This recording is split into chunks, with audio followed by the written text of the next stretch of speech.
तो बच्चों जय हिंद। आज हम जो दूसरा चैप्टर हमारा बहुपद है पॉलिनॉमियल, उससे जो भी यूपी बोर्ड में क्वेश्चन पूछे जा सकते हैं या जिस वैरायटी के क्वेश्चन पूछे जा सकते हैं, आज वो क्वेश्चन हम यहाँ पर लेकर आए हैं और इन क्वेश्चन का सलूशन भी आपको मिलेगा। ठीक है, तो ये क्वेश्चन आप देख सकते हैं, ये हमारे पास टोटल 8 क्वेश्चन है, मतलब ये 8 वैरायटी है। ठीक है, यानी इस 8 टाइप के क्वेश्चन अगर आप पढ़ लेते हैं तो यकीनन जो है आप अच्छे नंबर इस चैप्टर से ला सकते हैं। आज थोड़ा गला ख़राब है तो थोड़ा सा एडजस्ट करिए। तो चलिए बिना देरी के फटाफट इनको हम सॉल्व कर लेते हैं, लेकिन हाँ वीडियो में अंत तक बने रहें तभी फ़ायदा होगा।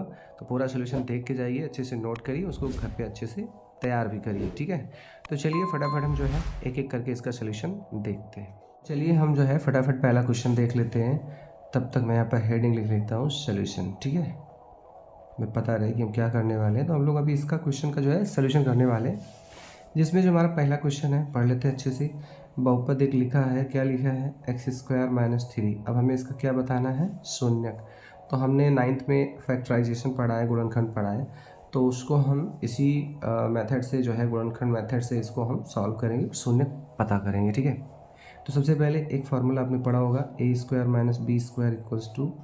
a + b and second a - b। ठीक है, तो इसी में हम इसको ब्रेक करेंगे, x², इस 3 को हम √3 का होल स्क्वायर कर सकते हैं। इस आधार पे ये क्या हो जाएगा, जैसे ये हुआ है, एक बार दोनों को ऐड करना है, एक बार दोनों को सब्ट्रैक्ट करना है, तो हम भी यहाँ पर कर देते हैं, x + √3 कर देंगे और अगले में x - √3 कर देंगे। ठीक है, अब हमें शून्य के लिए क्या करना है, अब शून्य निकालना है, जीरोज निकालना है, तो हम इसको बारी बारी x + √3 को किसके इक्वल करेंगे, 0 के। तो यहाँ से हम x की वैल्यू निकालने के लिए इसको ट्रांसफ़र करेंगे तो क्या आ जाएगा, -√3। ठीक है, और दूसरा जो है x - √3 है, इसको हम 0 करेंगे तो यहाँ से भी हमारी x की वैल्यू क्या मिल जाएगी, +√3। तो यही हमारा यहाँ से क्या हो जाएगा आंसर, यही इसके जीरोज हो जाएंगे। ठीक है, तो चलिए फटाफट अपने हम दूसरे क्वेश्चन की ओर बढ़ते हैं। हमारा दूसरा क्वेश्चन क्या है, देखिए क्या लिखा है, द्विघात बहुपद जिसका शून्यक 5 और -3 है, वो बहुपद हमें ज्ञात करना है। ठीक है, तो देखिए सबसे पहले आपको ये पता होना चाहिए, जो हमारे शून्यक हैं उसको आप लिख लीजिए। देखिए शून्यक क्या क्या है, शून्यक हमारा है 5 और दूसरा है -3। ठीक है, अब शून्यक से देखिए बहुपद से शून्यक हमने निकालना सीख लिया था, उसके बाद अब हमें जो कह रहा है वो शून्यक देकर बहुपद पूछा गया। तो एक फार्मूला होता है जो आपने पढ़ा ज़रूर होगा, तो उसको हम फटाफट लिख दे रहे हैं, x² - ब्रैकेट में शून्यकों का क्या होता है, योग, शून्यकों का योग इंटू x। ठीक है, उसके बाद यहाँ पर क्या लिखते हैं, शून्यकों का गुणनफल। ठीक है, तो यहाँ से आप देख पाएंगे कि जो ये हमारे फार्मूले, ये इसी फार्मूले से ये हो जाएगा। अब हमें दोनों शून्य पता है, तो चलिए फटाफट अभीष्ट बहुपद, जो हमारा जो बहुपद निकालना है, अभीष्ट द्विघात बहुपद, अभीष्ट द्विघात बहुपद, यही तो हमें निकालना है। ठीक है, तो जो हमारा अभीष्ट द्विघात बहुपद है वो क्या हो जाएगा, इसी फॉर्मूले का हम इस्तेमाल करते हैं रूल का, x² - शून्यकों का योग। तो देखिए शून्य हमारा एक है 5 और दूसरा है -3। ठीक है, और इंटू x, फिर क्या होगा, प्लस शून्यकों का गुणनफल। तो अब शून्यकों का गुणनफल अगर हम करेंगे तो शून्यकों का गुणनफल क्या होगा, 5 × -3। ठीक है, यहाँ से देखिए ये है हमारा x² माइनस, अब ये 5 माइनस और प्लस है माइनस हो जाएगा, यानी कुल मिला के 5 - 3 यानी कि 2x आ जाएगा, और यहाँ से प्लस और माइनस का मल्टीप्लिकेशन है तो इसलिए माइनस आएगा, 5 × 3 = 15। ठीक है, तो ये हमारा जो है अभीष्ट जो भी हमें निकालना था बहुपद आ जाएगा। ठीक है, तो यही हमारा यहाँ पर आंसर हो जाएगा। तो अब जो है अगले क्वेश्चन की ओर बढ़ते हैं, तीसरे क्वेश्चन की ओर। तीसरा क्वेश्चन क्या पढ़ लेते हैं, यदि द्विघात बहुपद k - 1 x² + kx + 1 के शून्य में से एक शून्य का हमारा -3 है, तो हमें k का मान ज्ञात करना है। सबसे पहले मैं क्या करता हूँ, ये जो हमारा बहुपद है इसको हम फटाफट लिख लेते हैं। ठीक है, तो यहाँ पर जो हमारा बहुपद है क्या है, k - 1 x² + kx + 1। ठीक है, ये हमारा बहुपद है, आप देख सकते हैं ये हमारा बहुपद है।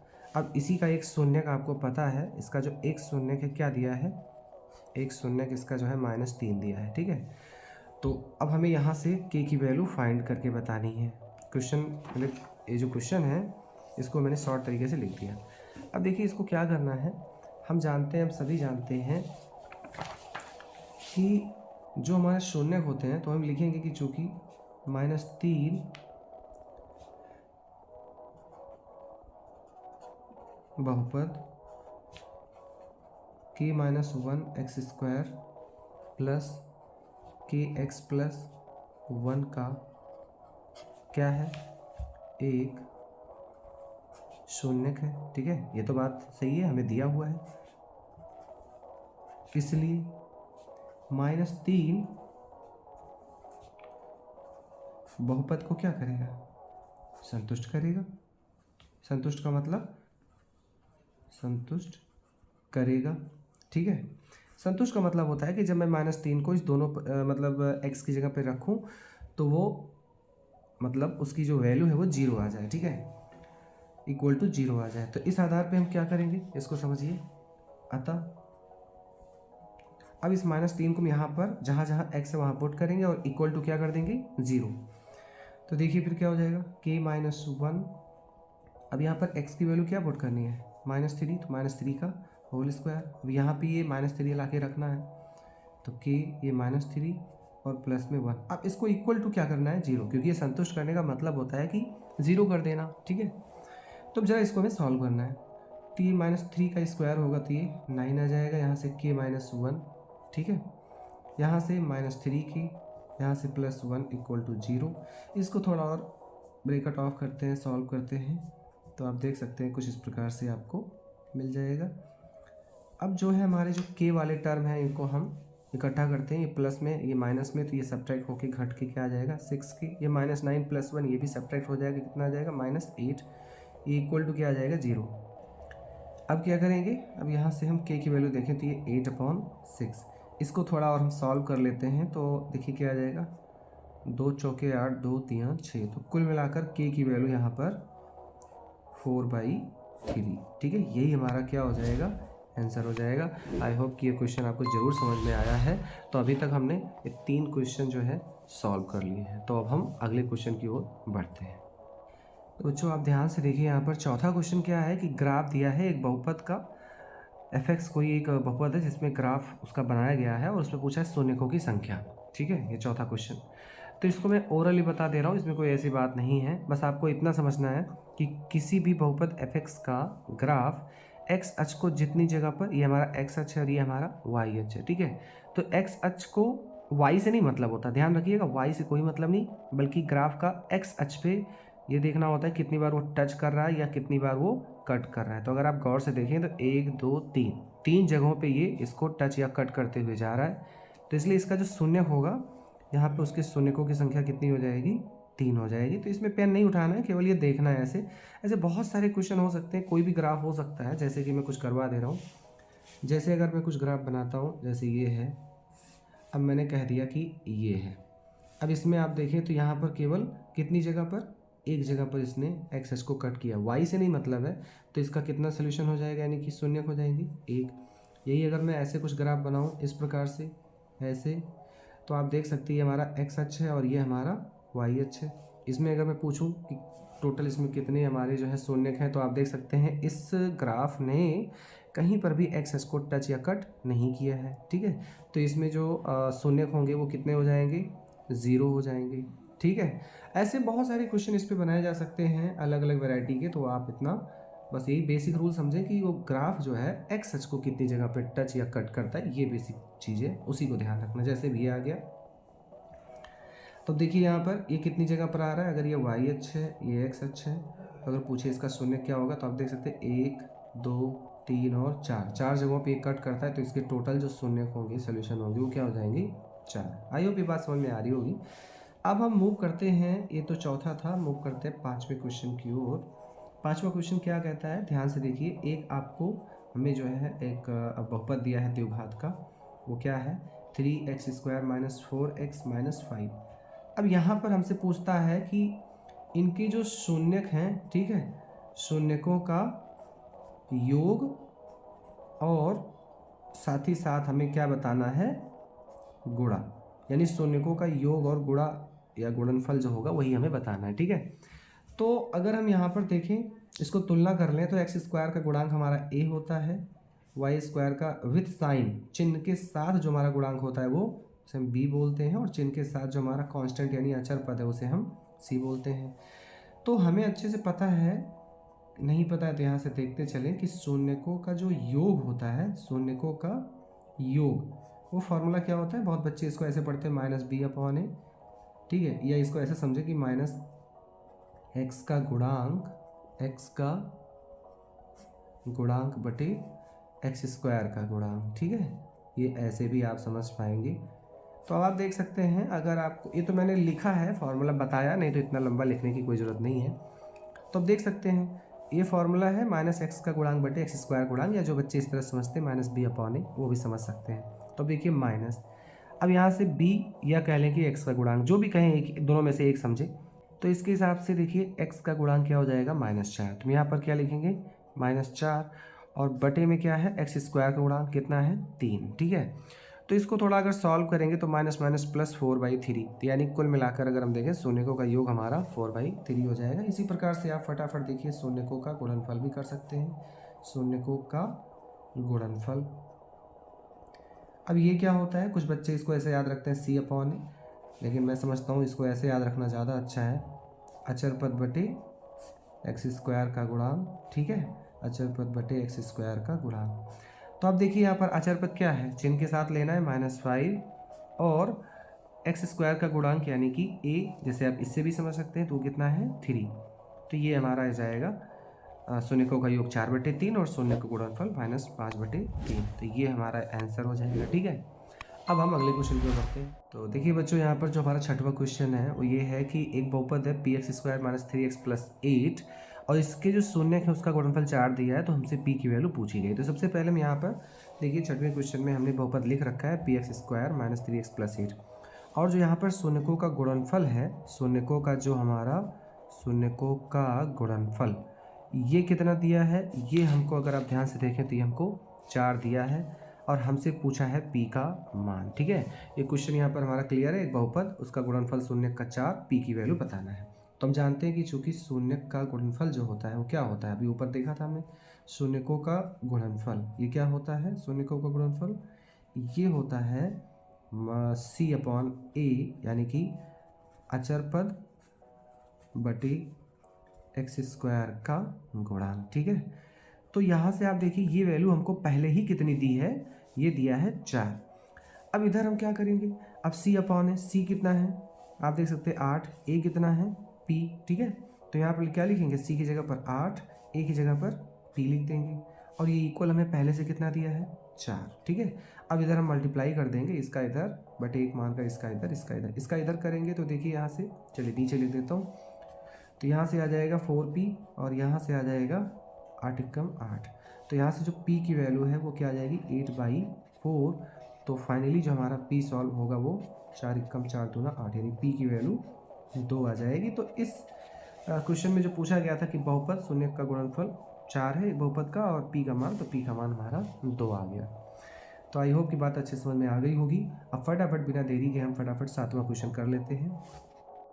तो चलिए बच्चों 7वां क्वेश्चन देख लेते हैं एक बार। एफ एक्स हमारा एक बहुपद है 5x² + 7x + 2, इनके शून्यक और गुणांकों के बीच के संबंध का सत्यापन करना है, ठीक है। ये सवाल आते हैं वैसे, इसमें जितने भी क्वेश्चन है सारे इंपॉर्टेंट हैं, तो पहले इसको हम देख लेते हैं कैसे करना है। तो ये बहुपद हमने यहाँ पर लिख रखा है 5x² + 7x + 2, ठीक है।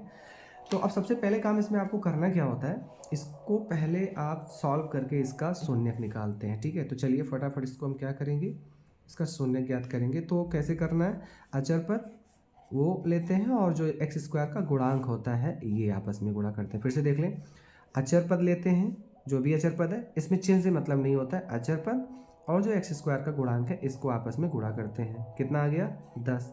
अब 10 को 2 भागों में तोड़ते हैं ऐसे कि जो मिडिल टर्म है एक्स का जो गुणांक है वो आ जाए। तो यही हो जाएगा 5 × 2, 5 × 2 10, और 5 + 2 से जो है 7, ठीक है। तो यहाँ से हम क्या लिखेंगे, 7 की जगह पर 5 + 2x। अब इसको थोड़ा हम सॉल्व करते जाएं, तो इसको हम फटाफट इस तरह से ओपन कर लेंगे ब्रैकेट को और प्लस में 2। अब देखिए यहाँ पर 5x कॉमन होगा दो दो के पेयर में, यहाँ पर 5x कॉमन हुआ तो यहाँ से x+1 बचा, ठीक है। यहाँ से हमारा 2 कॉमन हुआ तो x+1। अब यहाँ से फाइनली x+1 फिर से कॉमन होगा तो हमारा क्या बचेगा 5x+2, ठीक है। अब हम अगर इसका ज़ीरो चाहिए तो हमें fx को किसके इक्वल टू पुट करना होगा, ज़ीरो के, ठीक है। तो यहाँ पर अब क्या करेंगे, देन ये हम यहाँ पर एक एक करके जो हमारा x+1 है इसको हम जीरो के इक्वल पुट करेंगे और यहाँ से x की वैल्यू जो है फाइंड करेंगे, कितना आ जाएगा -1। दूसरा ऐसे हमारा जो 5x+2 है इसको भी हम जीरो करेंगे और x की वैल्यू यहाँ से क्या फाइंड कर लेंगे, देखिए उधर जाएगा तो ये +2 था जाके -2 और ये इंटू में है तो डिवाइड हो जाएगा 5। तो ये दो शून्य हमें मिल गए, ठीक है। अब यहाँ पर हम क्या करेंगे, अब हम शून्यकों का पहले योग करेंगे, ठीक है। शून्यकों का योग कर लेंगे भाई। तो शून्यकों का योग क्या होगा देख लीजिए, पहले तो इसको हम डायरेक्टली जोड़ देते हैं। -1 में हमें जोड़ना है -2/5, ठीक है। तो इसको हम जोड़ेंगे, देखिए क्या आ जाएगा -1 ये प्लस माइनस -2/5 अपॉन में एक करके इसका एलसीएम बराबर करते हैं तो ये माइनस, देखिए फिर ये गुणा कर देंगे यहाँ पर तो -5 और ये -2 अपॉन में क्या आ जाएगा 5 एकम 5। कुल मिलाकर ये देखें तो क्या आ गया -7/5। ये तो हमने डायरेक्ट जोड़ के दिखाया। अब क्या ये देखते हैं कि क्या ये बराबर है जो शून्यकों का योग का फॉर्मूला होता है, क्या होता है x का गुणांक बटे x² का गुणांक। तो ये चेक करते हैं कि क्या ये इसके बराबर है, अगर है तो ठीक है, ये जांच हो जाएगी। तो आप देख लीजिए सबसे पहले जो हमारा बहुपद है वो है 5x² + 7x + 2। a कितना है 5, b है 7 और c है 2। तो मैं एक बार आपके लिए लिख दे रहा हूँ, a है 5, b है 7 और c है 2। तो x का गुणांक अगर देखें तो कितना है 7, तो हमने माइनस में 7 है यहाँ पर, और x² का गुणांक कितना है 5, तो यहाँ से 5 लिखेंगे। तो ये आप देख सकते हैं अगर डायरेक्ट फार्मूले का इस्तेमाल करते तब भी इतना आता और जोड़ते तब भी इतना आता। तो ये एक तो परीक्षण ये हो गया, ठीक है। अब दूसरा इसी प्रकार से आप क्या करेंगे, शून्यकों का गुणनफल निकालेंगे, ठीक है। शून्यकों का हम क्या निकालेंगे, गुणनफल। अब गुणनफल में भी सेम वही चीज़ है, इन दोनों को हम क्या कर देंगे आपस में मल्टीप्लाई कर देंगे। तो देखिए मल्टीप्लाई करके क्या आ जाएगा, माइनस माइनस प्लस हो जाएगा, 2 × 1 = 2 अपॉन में कितना आ जाएगा 5। ये हो गया मल्टीप्लाई करके। तो फिर से भाई रूल भी लगा के देख लेते हैं कि क्या ये रूल जो हमारा होता है अचर पद क्या होता है, कि क्या होता है हमारा अचर पद बटे में x² का गुणांक, ठीक है। तो अगर आप ध्यान से देखें तो ये वही चीज़ मिल रही है, अचर पद मतलब आपका 2 है और x² का गुणांक 5 है, तो सेम वही चीज़ मिलती है। तो यहीं पर ये हमारा सत्यापन जो है समाप्त हो जाएगा, यही हमारा आंसर हो जाएगा, ये सत्यापन हो गया, ठीक है। अब लास्ट क्वेश्चन है 8वां क्वेश्चन। अब देखिए 8वें क्वेश्चन में कुछ ऐसा है नहीं, ये केवल पेन आपको उठाना भी नहीं है। देखिए बहुपद इसमें घात कभी कभी पूछ लेता है, ये विकल्प वाले में पूछता है 1 नंबर में। तो जब भी बहुपद की घात पूछता है ना, तो आप बस एक याद रखिए कि उस पूरे बहुपद में, ठीक है, उस पूरे बहुपद में जो सबसे बड़ी चर की घात होगी, जैसे यहाँ सबसे बड़ी घात चर, अगर चर देखें तो x है और यहाँ पर 5x है, उसमें सबसे बड़ी घात कितनी है 2 है, तो इस बहुपद की घात कितनी हो जाएगी 2। तो यही हमारा क्या हो जाता है आंसर। तो ये सारा कुछ जितना भी इम्पोर्टेंट क्वेश्चन था यहाँ पर 1 से लेकर 8 तक मैंने पूरा इसका सलूशन दे रखा है। इसको आप अच्छे से तैयार करें और इस तैयारी के आधार पे इस टाइप के क्वेश्चन जब भी आपके बोर्ड पेपर में आएंगे तो आप बहुत आसानी से इसको कर ले जाएंगे, ठीक है। ऐसा मुझे पूरा विश्वास है। बच्चों आपको वीडियो कैसी लगी कमेंट में हमें ज़रूर बताएं, और ये क्वेश्चन आप अच्छे से तैयार करते हैं तो मुझे पूरा विश्वास है कि इन क्वेश्चन को पढ़ के, इन वैरायटी के क्वेश्चनों को पढ़ के आप अच्छा नंबर जरूर ला सकते हैं इस चैप्टर से। तो मैं आपको एक एक चैप्टर वाइज इसका सोल्यूशन प्रोवाइड कराऊंगा अभी एग्जाम से पहले। तो बस जितने भी आपके सहपाठी हैं या 10th क्लास में हैं उन तक ये वीडियो ज़रूर शेयर करें। तो ठीक है, मिलते हैं फिर अगली वीडियो में, तब तक के लिए जय हिंद।